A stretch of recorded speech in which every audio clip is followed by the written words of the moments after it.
For 14 years, I worked tirelessly to build a future for my family and my father-in-law's company. My name is Jack Fields, and 2 months ago, I thought I had everything I ever wanted. I was 38 years old, the CEO of Fields Manufacturing, a company I had saved from the brink of collapse. When I first joined, it was a struggling, mismanaged mess, but through countless long nights and hard decisions, I turned it into a multi-million-dollar industry leader. Fields Manufacturing was mine to lead, and I thought I had built a legacy that would last. But I was wrong. It all began with a family dinner, one that was supposed to be a celebration. My father-in-law, Stephen Lane, had always treated me like the son he never had. I had married his daughter, Lily, and had worked my way up through the company he owned. I had saved it from bankruptcy, revitalizing the business and growing it into a $45 million per year operation. Lily and I were the picture of success. We had a luxurious penthouse in the Upper East Side, took vacations in the Maldives, and lived a life most people could only dream of. Stephen was proud of me, or so I thought. He regularly praised my efforts at business meetings, even speaking at conferences about how I had turned his company around. We were living the dream, and I believed it would last forever. But something started to change. Over the past few months, Lily became distant. We had spent years building a life together, but it felt like she was pulling away. She began talking about her old college friend, Alex, a venture capitalist who had recently moved back to New York. At first, it seemed harmless, a casual mention of an old friend, but then Alex started appearing at family functions. He showed up at Stephen's birthday, then at Sunday dinners at the Lane estate. He was charismatic, charming, and well-dressed, the kind of person who always knew the right things to say. Stephen seemed to love him, and I couldn't help but feel like I was being edged out. Meanwhile, Lily started spending more time with Alex. She would talk about him constantly, how successful he was, how much he understood business. She even mentioned how he was helping Stephen with some new business ideas. I didn't see it then, but now I know I was too blind to the signs. I was so focused on making Fields Manufacturing a success, so obsessed with expansion and growing revenue, that I ignored the cracks in my marriage. Lily started spending more time away from home, claiming it was for work. Her phone buzzed constantly, and she would leave for long, secretive phone calls. I never questioned her. I was too busy with the company, too focused on making sure we hit our targets. But as the months passed, something felt wrong. There was a shift in the air, a sense of tension I couldn't ignore. Then one day, I walked into Stephen's office for a family discussion. I had no idea what was about to unfold. Alex was sitting in my seat, smiling like he owned the place. I could feel the weight of betrayal in the air as Stephen began talking about the future of Fields Manufacturing. My future? "You've done great work, Jack," Stephen said, "but it's time for fresh ideas. We want to bring Alex on as a strategic advisor." My heart dropped, and in that moment, I knew everything was about to change. The conversation with Stephen and Alex felt like a slow-motion train wreck. I tried to keep my composure as they spoke, but inside, my world was crumbling. "You've done great work, Jack," Stephen said again, his voice almost patronizing. "But it's time we brought in someone with a fresh perspective. Alex has a lot of experience in scaling companies, handling investors, and market positioning." My heart sank. This wasn't a simple discussion about business strategy. It was the beginning of the end. Stephen was talking about replacing me, slowly but surely, while Alex sat there, smiling like he had already won. I had spent 14 years pouring my life into this company, giving everything I had to make it what it was, and now I was being told it wasn't enough. The words didn't seem real at first, and I couldn't believe what I was hearing. "So what does this mean for me?" I asked, my voice steady despite the storm raging inside. Stephen looked at me, his expression soft, almost pitying. "You'll still be CEO, Jack," he said, "but Alex will handle the vision moving forward. He'll work closely with us on high-level strategy." It felt like a hollow promise. I could see the writing on the wall. I wasn't just being pushed aside. I was being systematically replaced. The thought of it was infuriating, but I didn't let it show. Instead, I nodded quietly, pretending to accept it. "So, you're telling me Alex is going to be the one running things?" I asked, my tone even, though my insides were boiling. Stephen's eyes shifted uneasily. No, Jack, not exactly. You'll still be in charge, but Alex will be very involved, guiding us through this next phase. You've built a great foundation, but it's time to take the company to the next level. I could feel the resentment building inside me, but I held it in. Instead of reacting with anger or frustration, I tried to keep calm, to keep control over the situation. After all, I had spent years building this company, and I knew how to handle myself. But this was a betrayal I couldn't ignore. Over the next few weeks, I tried to push my feelings aside, focusing on the business like I always had. But it became clear that Alex was quickly integrating himself into the core of the company. He began sitting in on every meeting, offering unsolicited advice, and overruling decisions I had been making for years. At first, it was subtle, just small comments here and there. But soon, he was stepping on my toes at every turn, acting like he was the one in charge. What stung the most, though, was Lily's role in all of this. She had been defending Alex at every opportunity, encouraging his involvement and suggesting that I wasn't being open-minded enough to his ideas. She'd always been my partner, but now she was becoming more distant, aligning herself with Alex in ways I couldn't ignore. The more I tried to push forward with my vision for the company, the more resistance I faced. It was like I was losing everything I had worked for: the company, my marriage, my place in the family. It all came to a head at a family dinner just after our best quarter yet. Stephen raised a glass, celebrating the success of the company, and then, in front of everyone, he made the announcement that shattered everything. "Jack," he said, "it's time for a change." I looked around the table, confused, but before I could speak, Lily spoke up, her voice calm but firm. "Alex and I have been seeing each other for the past 6 months," she said. "We're getting married." The world spun around me. I couldn't breathe. The betrayal hit me like a ton of bricks. This wasn't just about business anymore. This was personal. Lily, the woman I had been with for 13 years, had chosen Alex over me, and my father-in-law was supporting it. "You're giving him my job," I said quietly, my voice barely above a whisper. The words felt surreal, but they were true. And in that moment, I knew I was done. I sat there in silence, feeling the weight of the moment settle heavily on my chest. My entire world was crashing down around me, and yet I couldn't make a scene. I couldn't lose control. Instead, I simply nodded, my gaze fixed on Stephen and Lily, trying to make sense of what was happening. "We're buying out your contract," Stephen said, his voice as smooth as ever, trying to soften the blow. "You'll receive 2 years' salary, a generous severance package, and a glowing recommendation. You've done great things for Fields Manufacturing, Jack. You'll land on your feet." The words barely registered. My mind was racing, but I couldn't find the right words to respond. All I could feel was the sting of betrayal, cutting deeper with every passing second. Lily reached across the table, her hand extended in what I suppose was meant to be a gesture of comfort. But it wasn't comforting. It was suffocating. I pulled my hand away, not wanting her touch. She looked at me with a sad, almost pleading expression, but I couldn't bring myself to respond. "Nathan," she said softly, "please understand. This isn't personal." I had heard that line too many times, and I couldn't stomach it anymore. "It's not personal? You're marrying Alex, and he's taking my job. You're telling me I'm nothing but a tool to be discarded when I've outlived my usefulness." The anger was starting to boil beneath the surface, but I kept it contained. There was no point in making a scene. They had already made their decision. I stood up, straightening my suit jacket. "I hope you both find happiness," I said, my voice cool and controlled. The words were harder to get out than I had imagined, but I needed them to believe I was okay. I needed them to think I was broken, defeated, so they would drop their guard. I was no longer a threat to them. They had taken everything from me, but they didn't know what I had been quietly building all along. The room fell silent as I walked out. I didn't look back, though I could feel their eyes on me. Their surprise was palpable, no doubt expecting anger, maybe even a scene. Instead, I gave them what they wanted: surrender. I left without another word, leaving behind a life I had spent years building. I had built their company. I had built my marriage.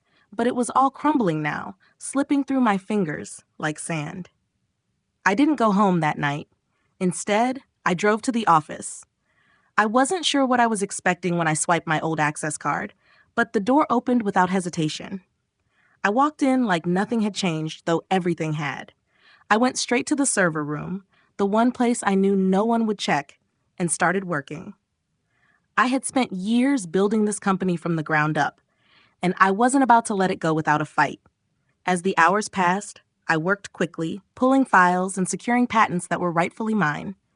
The patents for the innovations I had developed, the contracts I had negotiated with our biggest clients, the processes I had created that made Fields Manufacturing competitive, everything was mine, and I had protected myself. It was the one thing I had done right, the one thing I had kept to myself. No one knew about it, not even Stephen. By the time the sun began to rise, I had everything I needed. Patents, contracts, business plans. I was ready. I wasn't going to let them win. They thought they had everything under control, but they had underestimated me, and they would pay the price for it. The next morning, I walked into the office like nothing had changed. I had worked my entire life for this, and now, with the cards stacked against me, I wasn't about to let everything I had built be torn down by the very people I had helped lift up. I walked into what used to be my office, the one Alex was occupying now. He was rearranging the furniture, looking pleased with himself as he took calls and made decisions like he owned the place. I didn't flinch as I approached his desk. "Morning, Alex," I said, my voice calm and collected. He looked up, surprised, but there was a certain satisfaction in his eyes. He probably thought I was going to make a scene, lash out, or leave quietly, but I had a different plan. "I've got a meeting with our biggest client this afternoon. Harrison Automotive," I continued. "I figured I should handle the transition personally, introduce you, make sure they're comfortable with the leadership change." Alex's eyes lit up, his smile wide and eager.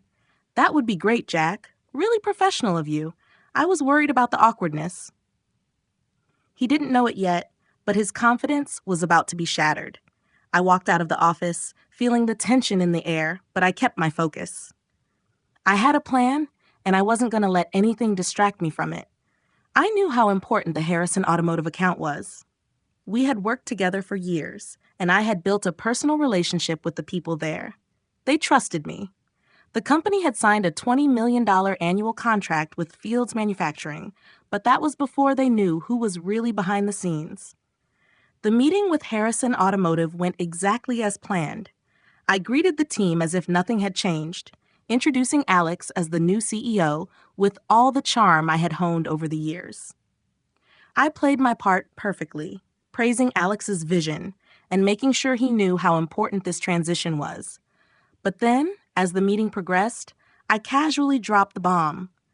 "I'll be starting my own company next month," I said, almost offhandedly. "I'd love to continue working with you at my new firm. I'll make sure to bring the same level of commitment to the table." The room went still. Harrison's purchasing director didn't even hesitate before speaking up. "Nathan, we've worked with you for 8 years. We trusted you from the start. If you're starting your own company, you've got our business." Alex's face drained of color, his confident facade shattered in an instant. "But our contract," Alex began, trying to salvage the situation, but the purchasing director cut him off. "Our contract is with Riverside, and it expires in 2 months. We're not renewing. We'll be moving our business to Nathan's new firm." I could see the shock on Alex's face, but I couldn't afford to gloat. This was business. This was the game. I wasn't here for revenge. I was here to reclaim what was mine. Harrison Automotive wasn't just a client. They were a symbol of everything I had built. And now they were following me. One down, and I could already feel the pieces falling into place. The next few days were a blur of meetings and calls. Each one was the same. I reached out to every major client, explaining the situation, offering them a seamless transition to my new company. It was almost too easy. The clients who had trusted me for years were more than willing to follow. By the end of the week, I had secured 85% of Fields Manufacturing's client base. Meanwhile, Alex tried to stop it. He called emergency meetings, offered discounts, even had Stephen reach out to some clients personally. But the damage was already done. The clients were loyal to me, not the company, not the name on the door.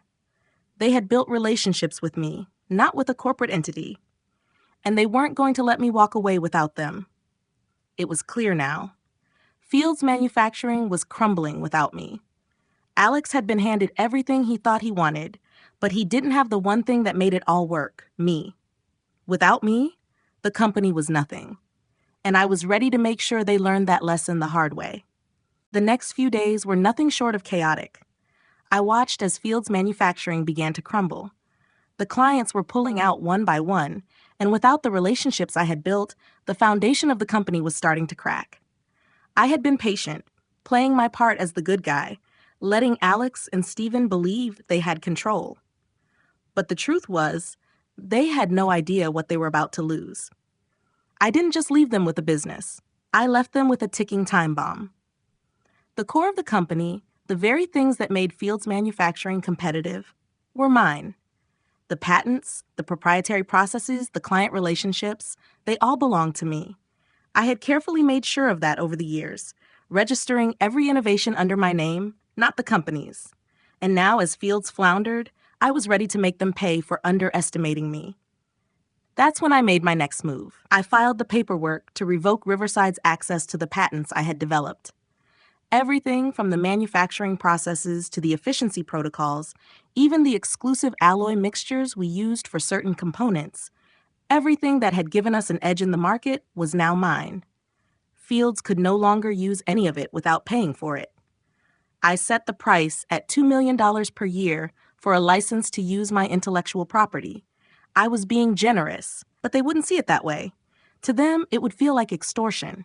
But to me, it was business. It was justice.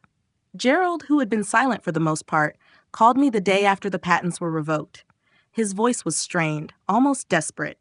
"You can't do this, Nathan," he said. "You're destroying everything we built." I laughed bitterly. "What you built, Gerald? You didn't build this. I did.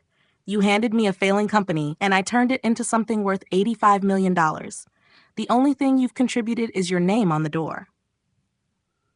There was a pause on the other end of the line, and when he spoke again, his voice had lost its usual confidence. "But we're family. You can't just take everything from us." "Family?" I scoffed. "You never treated me like family, Gerald.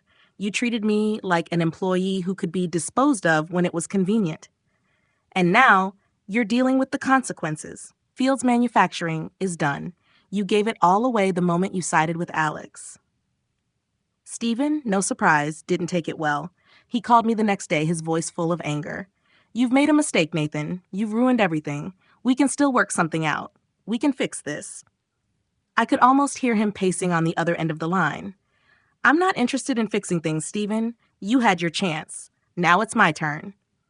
I wasn't finished yet. Lily, who had been so silent for the past week, called me a few hours later. Her voice was shaky, and I could tell she had been crying. "Nathan, please don't do this. You're hurting everyone. My father, he's losing everything." I could hear the sincerity in her voice, but it didn't move me. "No, Lily, you're losing everything. You chose Alex over me. You chose him over the company we built together. You wanted the excitement, the new thing, and now you're paying for it.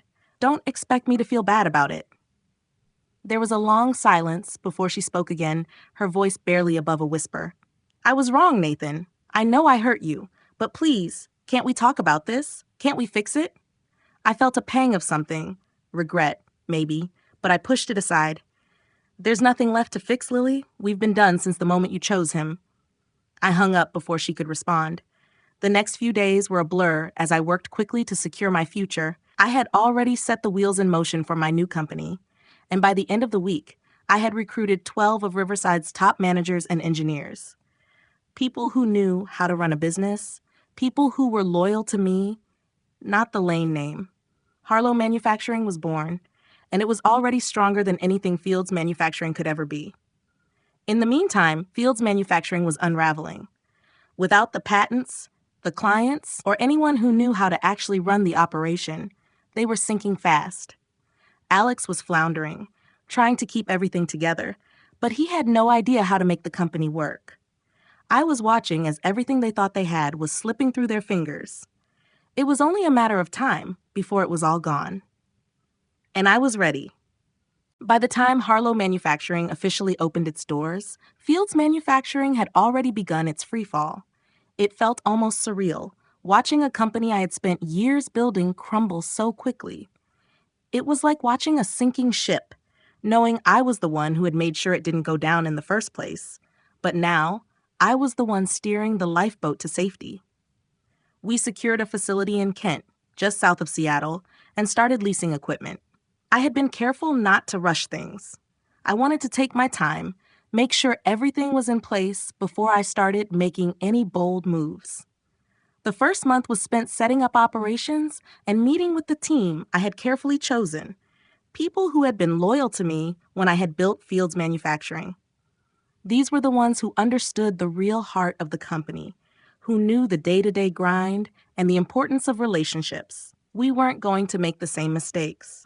The real surprise came when I started reaching out to old clients, the ones I had cultivated over the years, the ones who trusted me and knew that the success of their business depended on the reliability of our operations. I started with Harrison Automotive. They were our biggest client, and I knew if they stayed, the rest would follow. I met with their purchasing team and reassured them that they had nothing to worry about. The transition would be seamless. I wasn't about to let a company I had built with my own hands fall apart just because Stephen and Alex thought they could take everything for themselves.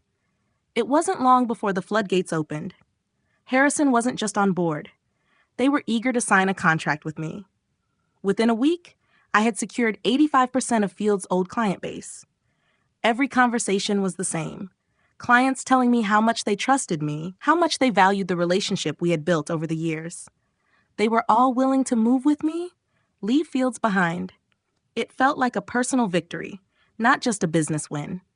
They weren't just following the name on the door anymore. They were following me. And that was all that mattered. I didn't give up on the employees either. I had already reached out to Sarah Mitchell, Riverside's COO, a key player in the operations. I knew she had been one of the few who truly understood the heart of the company. So when she called me 2 days after the Harrison meeting, I knew I had her. "Nathan," she said, "I'm putting in my notice at Riverside. So are David, Jennifer, and Marcus from the management team. We'd like to know if you're hiring." I didn't even hesitate. "Send me your resumes. I need good people." Within the next month, 12 of Riverside's best managers and engineers had joined me. We hit the ground running.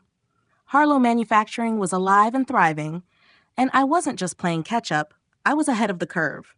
We were ready to compete, and we had the resources to do it. Fields Manufacturing, on the other hand, was sinking without a paddle. Stephen called me one morning, his voice quieter, more defeated. "Nathan, I made a mistake. We all did. What can I do to make this right?" I could hear the desperation in his voice, but it didn't move me. "You can't make it right, Stephen. You had 14 years to treat me like family.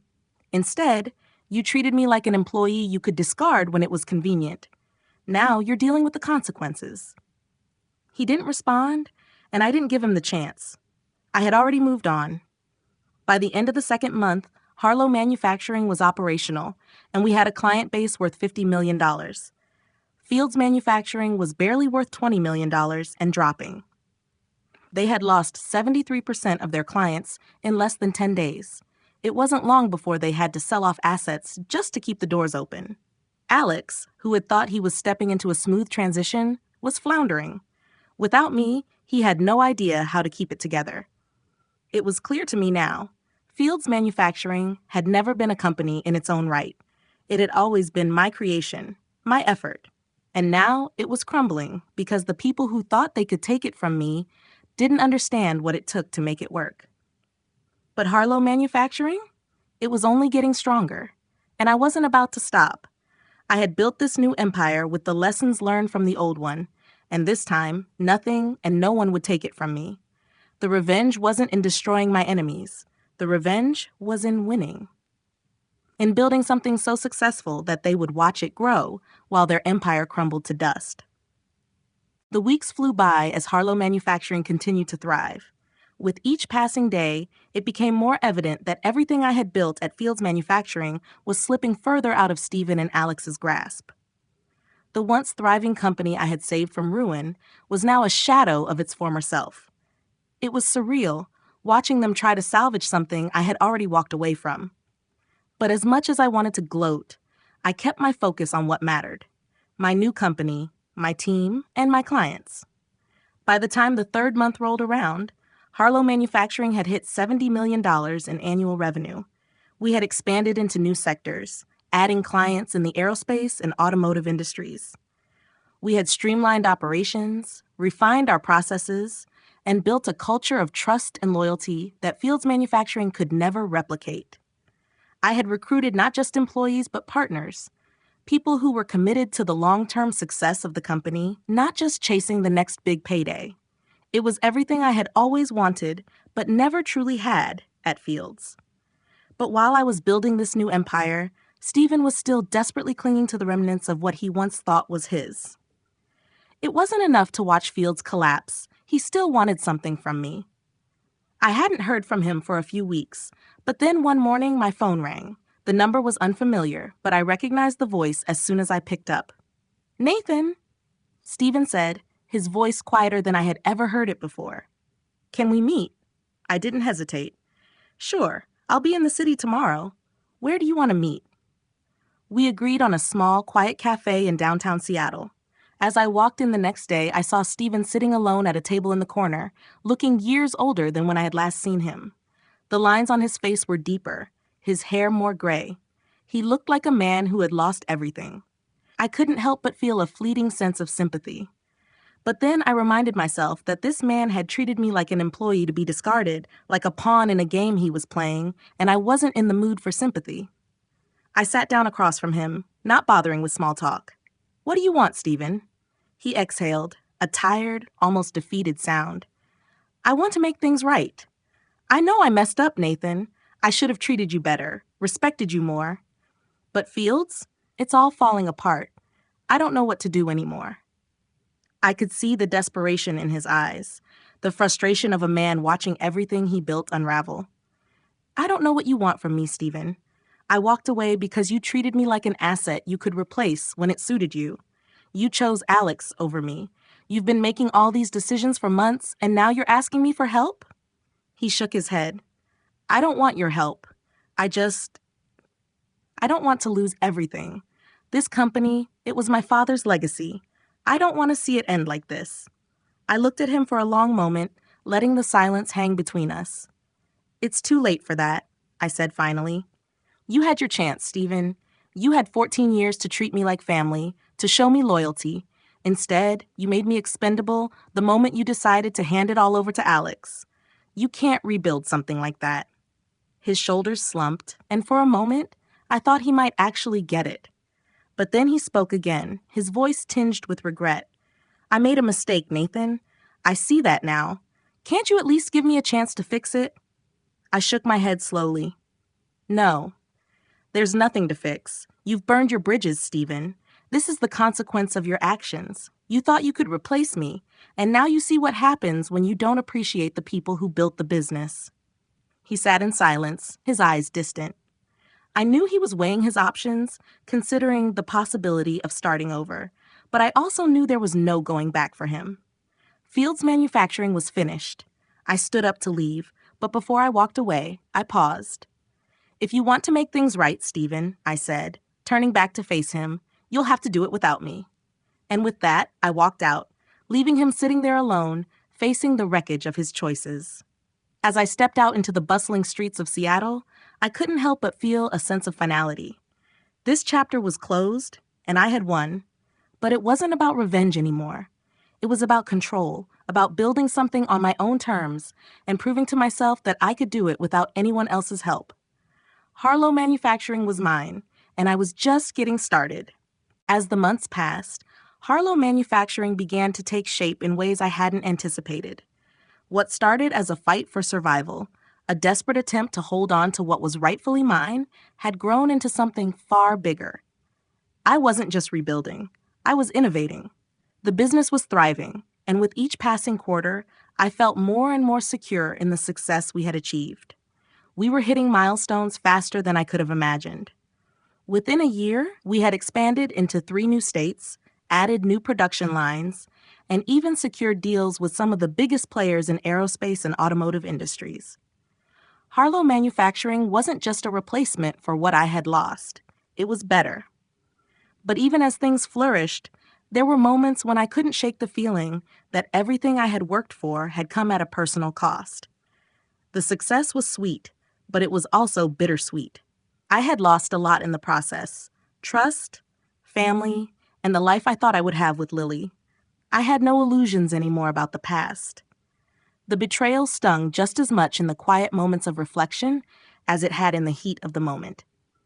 But as much as it hurt, I realized that those losses were necessary. They were the catalyst for this success, for this new chapter in my life. And I wouldn't let myself regret it. One evening, after a particularly grueling week of meetings, I sat alone in my office, overlooking the city. It was a familiar routine, working late, reflecting on everything I had accomplished. But tonight, something felt different. I hadn't heard from Stephen or Lily in months. There had been no apologies, no attempts to reach out. The silence between us was deafening. It was clear they had both moved on, Stephen with his crumbling legacy and Lily with Alex, though I had no doubt that relationship had already run its course. But despite everything, I couldn't help but wonder if either of them ever regretted how things had unfolded. That night, my phone buzzed. I wasn't expecting any calls, but when I saw the name on the screen, my stomach sank. It was Lily. I hesitated for a moment, my fingers hovering over the screen, but then I swiped to answer. "Hello," I said, trying to keep my voice neutral, not betraying the years of hurt in my chest. "Nathan." Her voice was softer than I remembered. "Can we talk?" I let out a breath I hadn't realized I'd been holding. "I don't think there's anything left to say, Lily." "I know," she replied quickly. "I know I messed up, and I don't expect you to forgive me, but I need to explain. I need you to know I never meant for it to go this far. I never meant to hurt you."